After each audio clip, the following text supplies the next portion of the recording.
their skulls are ginormous. They've got this sandhill crest ridge here on the top of their head that holds extra meat. And that meat is for that pounds per square inch force, that bite force. They have 500 to 700 pounds per square inch. So they can break a deer jaw, a deer femur to get some marrow out of there, no problem. Very similar to the coyote and the fox. It's just a size difference. How long do they live? They always ask me that. How long do they live? Well, our pack sizes are different than Yellowstone. And our food sources for wolves are different than out in Yellowstone. So I've got the two comparisons here.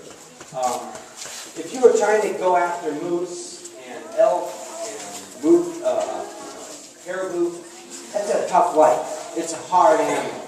And so the lifespan sometimes adjusts a little bit.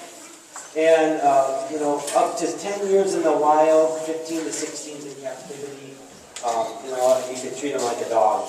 The Rocky Mountains, 3 to 4 years. Ours, 5 to 6. Also, when you see a coyote or a wolf, the difference is that tail often will be straight out of the wolf. Coyotes have a longer nose, pointy ears. Wolves have a short face, rounded ears. Quiz time.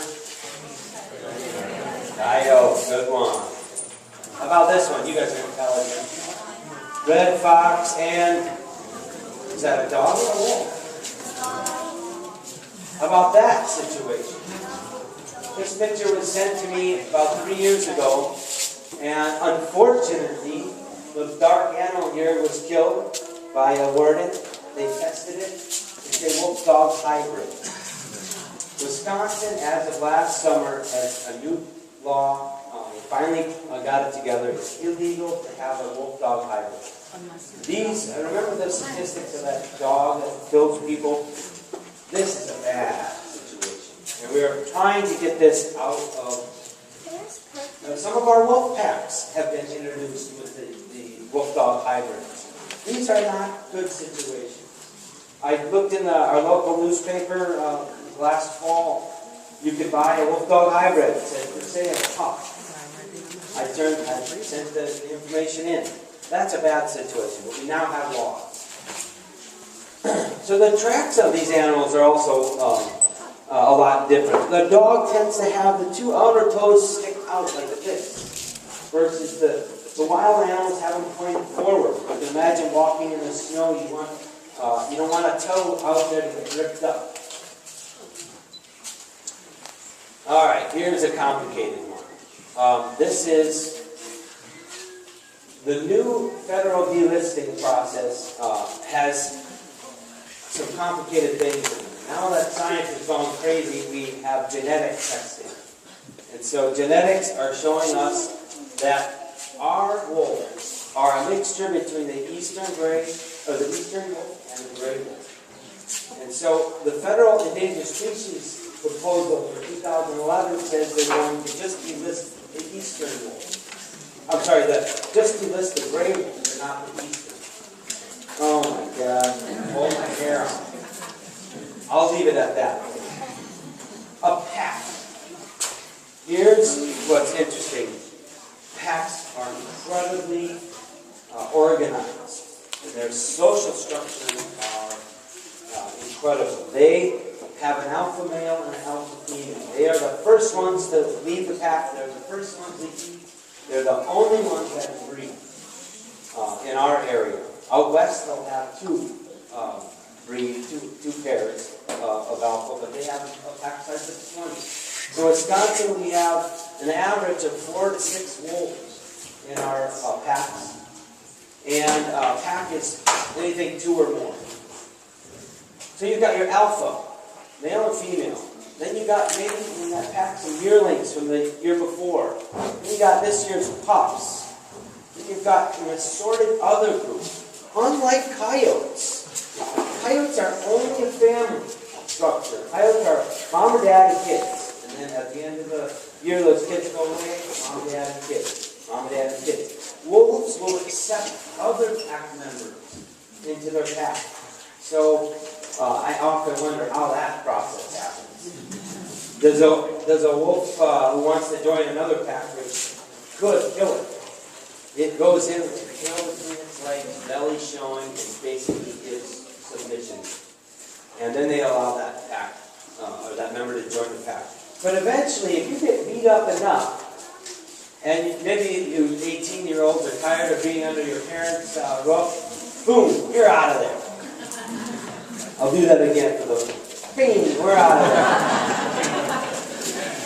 Disperse them. Yeah, then they'll come back. I like that. We have 22 lone wolves in Wisconsin that are not considered in our pack counts. And basically, they're being constantly challenged. The alphas are being constantly challenged. And that dispersal says, I'm out of here.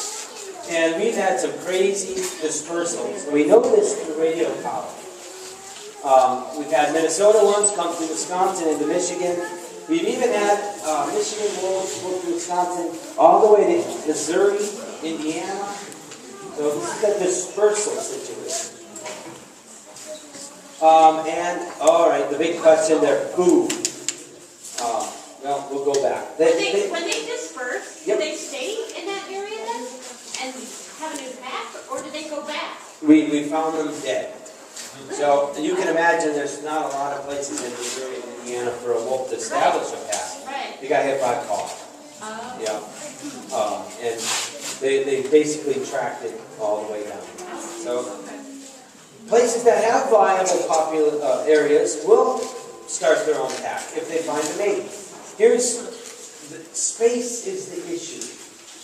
Washburn, Ashland, Violence, Price, these places have the Sarona National Forest, large tracts of open land.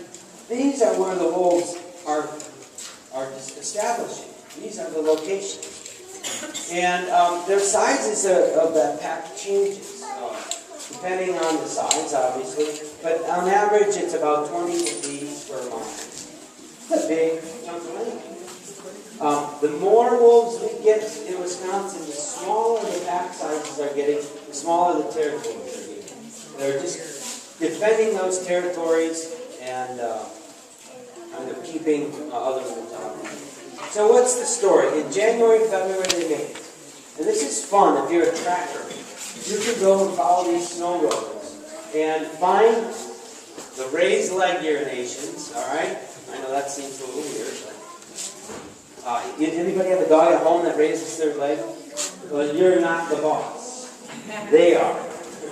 That's a sign of dominance. The males and females raise their leg to urinate. Everybody else in that pack sits and squats, male or female. And during the breeding season, the females will show a little blood in their estrus, in their urine, the estrus in the urine. So you can tell if that's a breeding pair. Then March, they'll dig their dens. April, the pups are born, and they grow fast then. Within a few months, they are growing up pretty big. The omegas are the babysitters of the pack. So everybody else goes out and leave the young one there to raise the young. Interesting. Here's a picture of growth. So we are in June. That's what you're looking at. Growing up fast. All right, here's the hunting part. And I want to share a couple studies with you in a little bit about who's eating who. And, well, the deer aren't eating wolves. Yes, they eat deer. They're mostly feeding on the young, the sick, the old and weak,